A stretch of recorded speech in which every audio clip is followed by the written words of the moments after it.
Everybody with Angela Williamson is made possible by Fireheart Pictures and viewers like you. Thank you.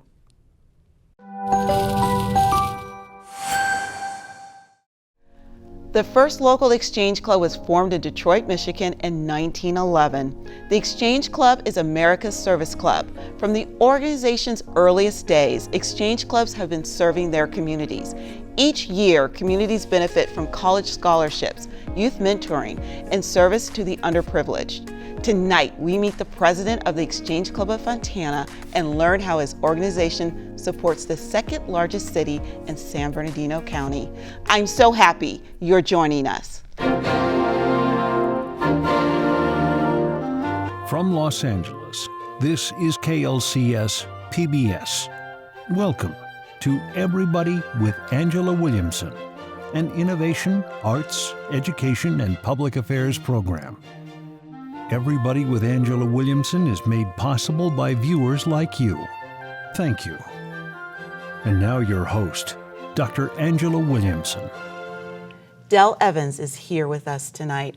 Dell, thank you so much for being here. No, thank you so much for having me. Well, we are going to talk about the Exchange Club of Fontana, but before we do that, I want our audience to get to know you because it's because of your dedication to the community is why you're now leading this organization. So tell me a little bit about you. Well, I'd be glad to share a little. I'm actually originally from Joliet, Illinois, which is about 60 miles west of Chicago. It's a small town. Most people know it because of the Blues Brothers, Joliet Jake. He's coming outside of Statesville, which is a prison in my hometown. Oh, wow. Yes, yeah, okay. That's what our town was known for, was the prison. But originally from Joliet, Illinois. I'm the second eldest son of a teen mother.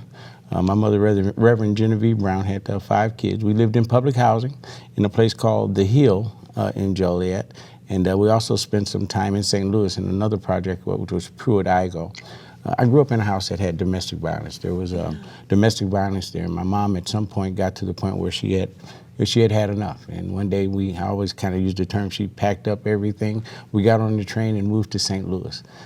So we left turmoil to a place that was probably just as bad, kind of socioeconomically, but there was love in the house, and Mom always did all she could to give us exposure and experiences to things that were different than what we saw in the communities that we lived in. Wow. So do you think it's your earliest experiences why you are in the community today and you actually spend time going to schools and talking to young people? But tell us about that. Well, that all, again, starts with my mom. My mother was, again, as I told you, she was a teen mother, but she was active and engaged in everything in our community, very active in our church. She got all of us involved in, well, my brother's band, wrestling, track, my sisters in chorus. So there was always something that we had to do. Now, not only did Mom put us in those programs, she would end up being the leader. At our school, she started the first PTA at the school that we attended. She was also the president of the Band Parents Association. Of course, very active in the church, and she also ran for school board. She was the first African-American woman to run for school board. She didn't win, but she was the first one to run for school board, and so she was always active in many things, and so all of myself and my brothers and sisters have all kind of picked up that trait to be engaged and involved in activities in our communities and in our churches. And do you think that's the reason why you chose the type of career that you're in now? There's no doubt. Social services is the time that I spent my most time in. I actually served as the social services coordinator for the Housing Authority of Joliet. Ironically, the Housing Authority of Joliet is where we grew up at. I know. So I had an opportunity to go back there and actually coordinate the after-school programs at 4 different children's sites and coordinated programs for seniors at the senior sites. This was, the reason that I really did that is because I had men, like as I said before, my mom placed us in everything. Band, it was Victor Crescenti and Mr. Keck. In wrestling, it was Coach McLaughlin and Coach Ben Marino in boxing and Chucky Kane in karate. All of these men, every day there was something that we had to do and being involved in. And so I really was able to learn how to be able to juggle many things at one time, just like my mom did. And I always wanted to, at some point, even as a younger man, when I actually coached a wrestling team, that I always wanted to give back, just like those men gave back to me. So I'm trying to be Reuben Arthur and Mac McLaughlin and all those men that have been in my past that have helped me get to where I am today. And I find it's really interesting about your background is that you are from the East Coast, but you come to California, you move to Fontana, and you become active right away. So how do you start to get your foot in the door to the point of where you're at, president of one of the largest service organizations in that city? Well, it actually started with, actually once I left Illinois, I came to California because of marriage. My wife, Valerie, Yes. Valerie Singleton Evans, we Love, actually we'll went do to that. grade school together. We actually went to grade school together. Really? We lived only about a block from each other. But her dad was a very active civil rights in our town. His name was Reverend Isaac Singleton. In fact, he had Martin Luther King came. He started Operation Push with Jesse Jackson. So very, very engaged and involved in the community. And at that age, you know, I knew her, but I never did really engage her. We didn't engage each other until our 40th class anniversary. And over the phone, we stayed in touch for about 2 years, and we knew that it was getting serious, whether she was going to move back to Illinois or if I would come to California. Angela, I think I was set up. She invited me to come in December. Oh yeah, you Illinois, want to visit California in December, especially if you're from the East Coast. It was about 20 degrees when I left Illinois. And when I got to California, it was about 70 degrees. So the decision was made. 3 months later, I moved out to California. So when I first got here, I did what happened over time in Illinois.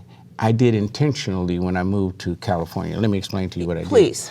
Is that once I got involved with the Exchange Club in Illinois, and of course I was also involved with the Chamber of Commerce, and these were all pretty much as a result of working with the Housing Authority of Joliet. And over time, you know, just every time what I found is that you can rise as high as you're willing to volunteer. Say it one more time. Yeah, you can please rise say it. as high as you're willing to volunteer.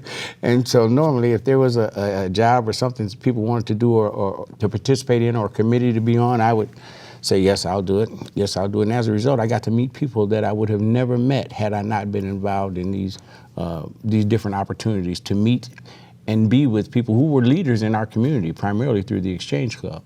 And so when I was asked to join, and that's what I found to be the case, many times there are several people out there who want to help. Mm-hmm. They don't know how, but many times they're just not asked. And sometimes when you make that ask, you need to be specific. Like I have a good example of a gentleman who's really active in the military and Americanism, and we have what we call an Americanism committee. So when I talk to them about joining our club and what we do, it's something that they have an interest in and something that they will jump all in and actually do. And so that's what happens. I think that people sometimes just need to be asked, and not to ask to be volunteer, but to ask them for a specific thing that kind of fits what their skill set is. And our chances are better to get people engaged and involved to doing the work that they always want to do, but just don't know how. Oh, wow. And when you came from Illinois, so you were already Yes. part of the Exchange Club. Fontana already had an Exchange Club Yes. as well, but you've done other things as well. Did you start right away in the Exchange Club? Because I've seen you do other things around the community, which, I mean, to see you in such a large city that knows that you're moving around and helping every, sister and brother in need. Well, I had probably one of the first people that I met in town was a gentleman by the name of Charles Jackson. He's a producer and publisher of a magazine called City Pride. Now he's originally from Compton, where he has this magazine, and in Los Angeles, but he was trying to establish one in Fontana. And when I met him, he took me around because he was in the media, he took me around to all these different organizations, what I call resources, what I truly consider myself as to be a bridge between what somebody needs and to get them to that thing. And so it worked out perfectly with all of the introductions he began to make for me, that I could again become that resource that I was back at home for people who have a need. Ask Dale, he can tell you where to go to help you find how to get that help. So that gives me great pleasure. And so with this introduction and learning the different organizations in Fontana, why did you choose to stay at the Exchange Club of Fontana and move through the ranks? Because now you're moving high because you're volunteering. We now understand. I don't think I'll ever forget that saying. So why choose the Exchange Club of Fontana? Because I know there's so much you're doing right now. Because somebody asked me. Yep, So you just need to ask. Her name was Sonia Dawkins. She was actually at that time working at the Fontana Herald News, and we had met on a couple of occasions, and I hadn't quite found where Exchange Club was. I knew it was here, but I hadn't really gone out to reach out, and she invited me to a meeting, which is what we try to do, and then asked me if I would join. At that time, she was the president-elect, and so when I jumped on, I had been involved in Exchange in Illinois for probably about 15 years. And so when I came here, it's quite different. Like you said, there are two different cultures, two different activities. Please explain that. Well, when I got here to California, what I found with the Exchange Club here is that they focus primarily on raising money for scholarships for youth.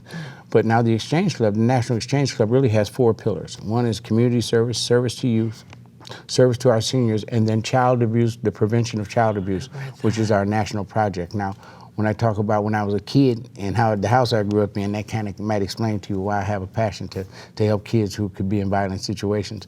But that difference that they had here, because back in Illinois, we could only really do things on the inside during the winter. But there's so many things that you can do here in California, and I had some ideas, and fortunately some of the members have kind of listened and said, look, we can do this, and we've been able to really grow our club since I've been a member, probably about 50%.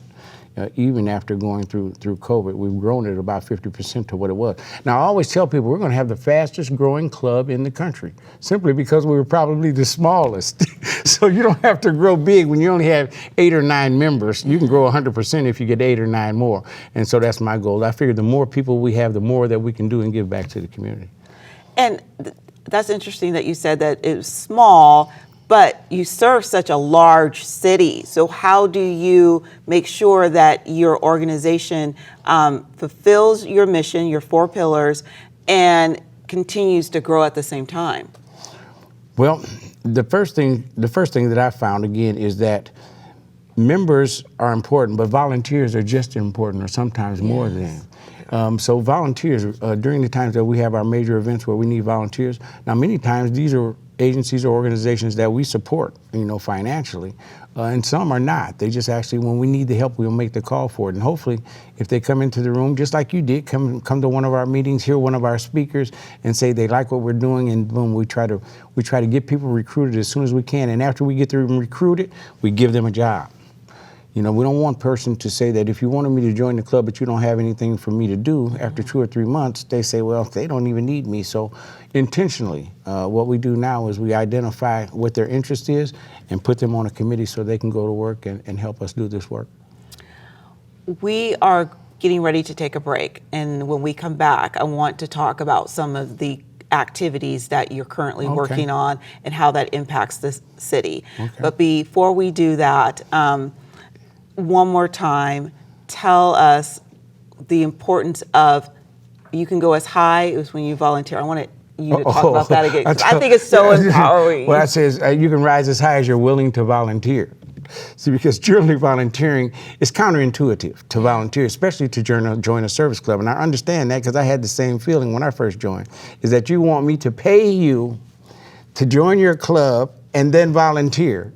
And I say, yes, that's kind of exactly what we do. But those who have short vision with it don't see all the different benefits that come from volunteering, and maybe I can share a bit of that, and how the Exchange Club is not just we're about actually doing things in our community, but we're also about exchanging ideas and information to grow our own personal businesses as well as grow our club and our community. Perfect way to end our first segment together. And so when we come back, we are going to talk about that. All right. Welcome to America's Test Kitchen at home. At home. At home. At home. At home. This year, we're bringing it all back home. Ta-da! With great new recipes, It's cheese time. I hated tuna fish when I was a kid. ingredients, and gear, Here's mud in your eye. and your favorite test cooks. Today, I want to talk about my tank. Cooking in their own kitchens. America's Test Kitchen. At home. It's really good.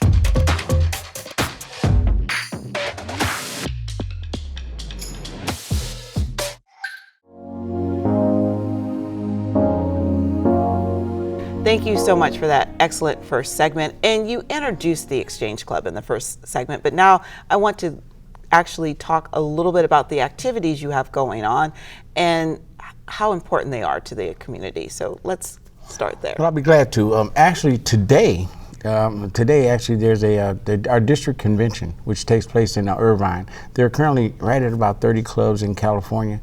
There were several more in the past, and that's kind of going to be my charge moving forward. Yes. I'm currently the president-elect for the California-Nevada District Exchange Club. So at the end of June, I'll be taking on that role as a leadership at that level. And again, can rise as high as you're willing to volunteer. But congratulations, that's a huge commitment. But what you're trying to do is keep this organization strong and expand, right? That's what we've got to do in order to survive. Right now, all service clubs are losing members because of the generation just has not really been introduced to it, or they've not been asked.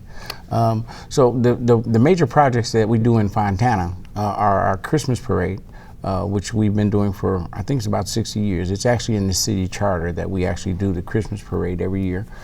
We also have what's called Fontana Days, which starts in May. This year we have our parade, which is the first weekend in May, May 6th. And at the end of that parade, we'll have a car show. It comes back to the city center and we'll have a car show there.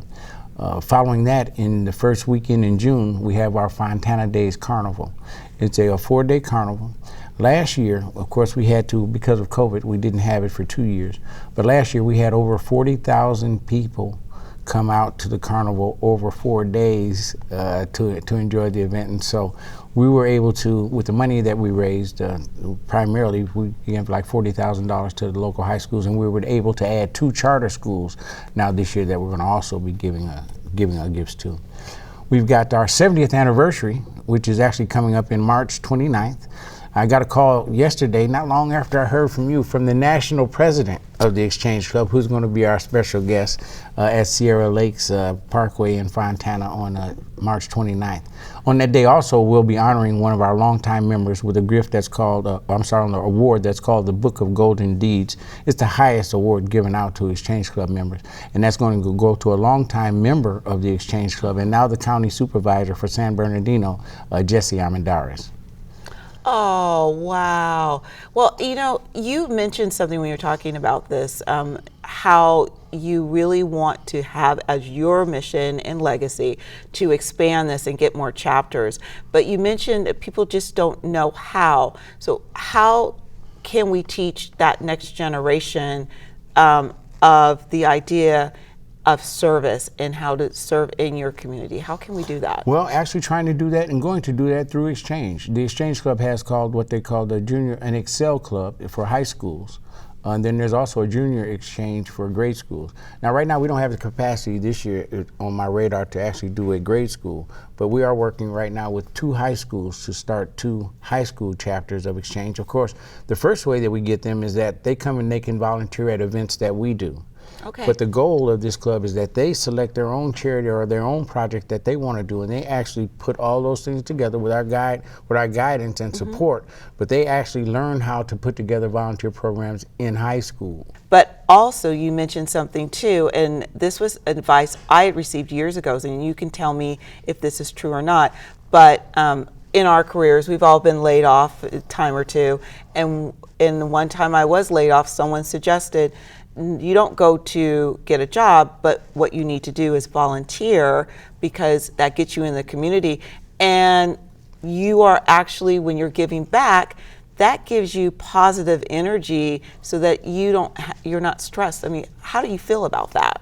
I know it to be true, or I'd expect it to be true, is that give and it shall be given unto you. Pressed down, shaken together, shall men give unto you. So I truly believe in that verse, is that if we give without expecting something in return, it'll come back. Now, at some point, some people are taking advantage, and I know the difference. I can tell the difference between someone who's taking advantage and somebody who's really taking the help and helping them utilize, help them to make their lives better, which is ultimately our goal. Is to identify where the problems is and then try to find the resources to try to address it. Of course, the work that we do with child abuse prevention, of course, is not hands-on for us. It's us supporting an agency that actually does that type of work. our weekly meetings to try to make Exchange relevant Yes. to people. In our weekly meetings, I've kind of gone back to something that was a tradition with Exchange, and that's to have guest speakers, like we had with yourself, with the mayor, Mayor Aquanetta Warren. She spoke. We've had our police chief come and speak. So we have engaging speakers that can come in and let us know things that that sometimes the community, you know about it before the community does. And see, I'm nosy like that. I want to know what's happening when and who's putting it on, so I can be a bridge. I think that's a sign of a great leader, that you have to be somewhat nosy. That's a sign of a great leader. Know what's out there. Oh, wow. Well, believe it or not, we're almost done with our time today, but I do not want us to finish our conversation without you letting us know how we can continue to support the Exchange Club, not only just in Fontana, but now that I know that you are going to be president-elect of California and Nevada, sounds like you're interested in getting more chapters, things like this. So please let us know, how can we support on the city side and on the state side? You know, probably the best thing, it generally takes about 15 people. And I'm thinking 15 people to actually start a club, to charter a club. And the best way to find out about Exchange Clubs is to go to nationalexchangeclub.org, and it'll have all the information about our different projects, and also it'll also show where the clubs are throughout the area. But California, considering the size of our state, and Nevada, we are way behind on the number of Exchange Clubs, and that has happened over time. And again, over time, we can rebuild those. I'm working with, as I was telling you about Charles Jackson with the City Pride magazine, working with him because he's from Compton. He knows people in Compton, and that's a target area that I'd like to try to get a club started at. And then it would be really up to those clubs to determine what's important for their community, because every community is different. And you can't do a one size fits all. You come in and find out what is the interest in that community that a circle of business people or just regular professional people want to support their community for. And we work very closely with our city government.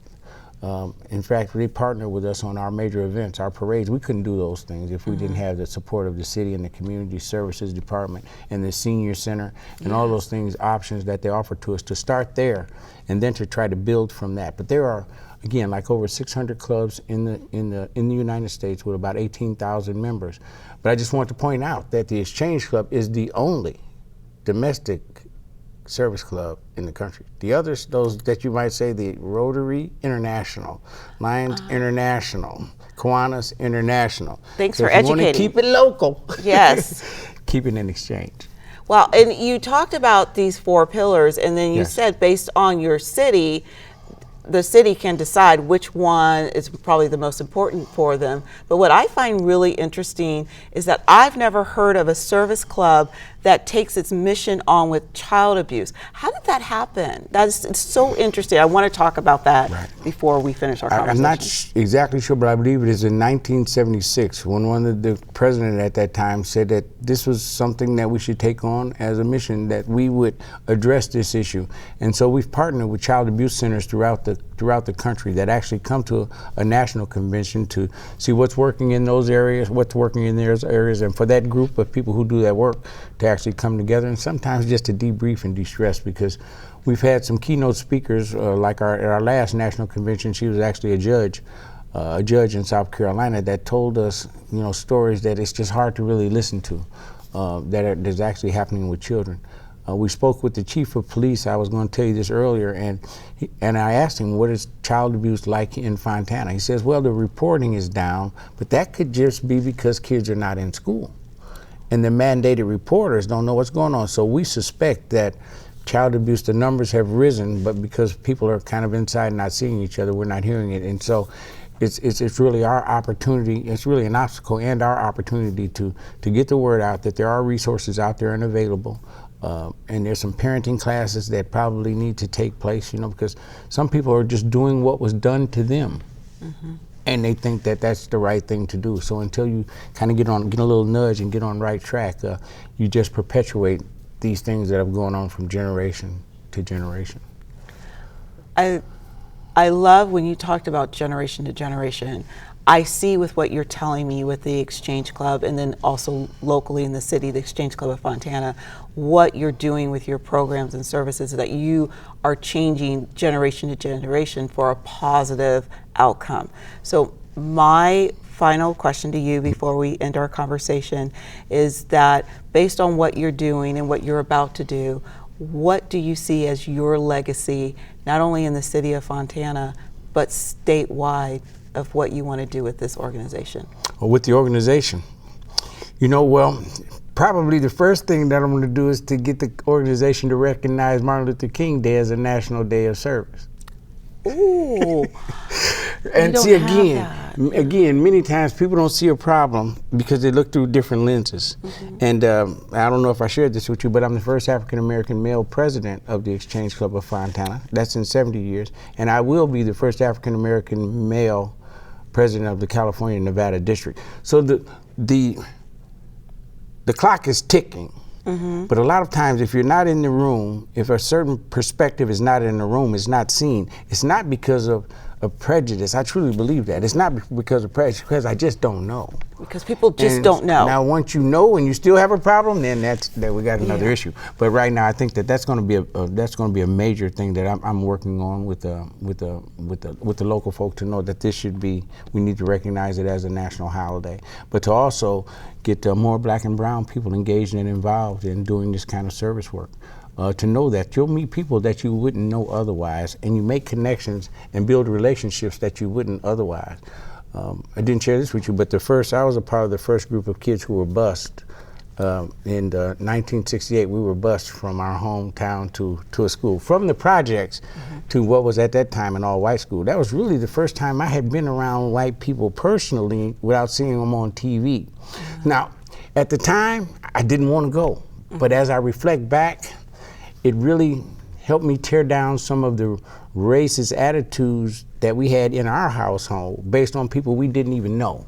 And so as a result, now I see that same thing happening in meetings that I walk into now with the Exchange Club, where I might be the first African-American male that they've sat down with or actually know. And so some of my perspectives may be different, but after they sit back and take a look at it, I think it's going to help us all move forward together. Wonderful. I loved our conversation. Thank you so much, Thank Del. you. And you definitely are to be admired. I love what you're doing, not only in the city, but in our state, and continuing this legacy. So thank you. And I'll tell you just one other thank you to my lovely wife for allowing me to do this work and being at my side and trying to make a difference in the community that we live in. Thank you, lovely wife. Okay, so I said that to her too, so thank you. Thank you. And thank you for joining us on Everybody with Angela Williamson. Viewers like you make this show possible. Join us on social media to continue this conversation. Good night and stay well.